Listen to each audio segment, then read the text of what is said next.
I'm going to be reviewing these nearly 100% copper Electroculture, what we'll call them decorations. And I'm going to say right off the bat, if you're hoping for a before and after or something talking about the Electroculture aspect of that, you probably want to watch a different review, because I'm going to be, I could probably do side-by-side comparisons, but for right now this video is going to be focused more about installation and kind of like talking about the features of this.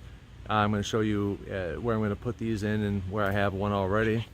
So I really wanted to have one over by my raspberry that I have just in here. I've got a couple of raspberries in my rock garden.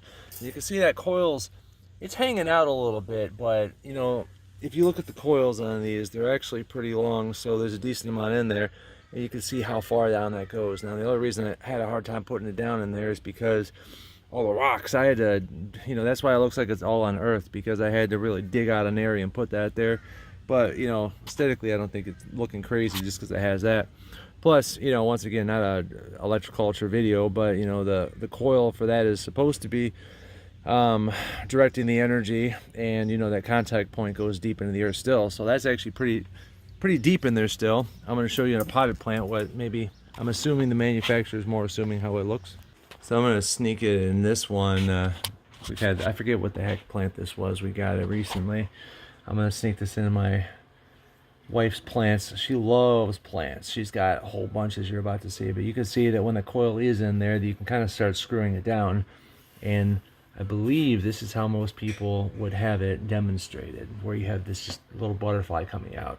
These are nearly 100% copper, and you know, some people are asking about the patina, right? So this one probably not so much, but the one over by the raspberry is going to be the raspberry one that's going to be affected more by the, sorry, there's some noise over there, but what I was trying to say is the one that's more weathered is going to have more of a natural tone.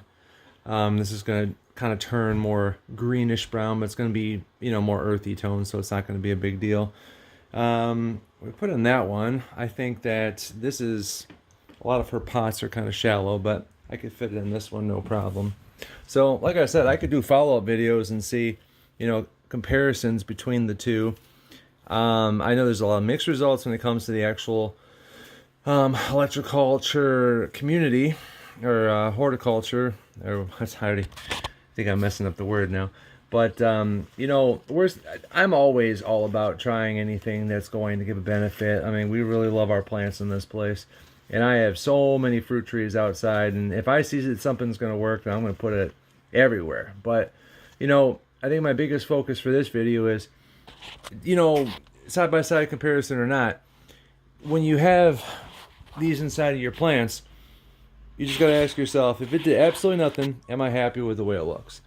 And I would say that looks pretty pleasant. And like I said, the one out by the raspberry, it's going to turn more of a natural greenish brown color, and this one's probably going to stay like this for a while. I imagine that the bottom's going to start after a while, or if the wife gets a bunch of water on it when she's watering these plants. But that's just my opinion about that. I think they're pretty cute, and even if they did nothing else except for that, I think that's good enough.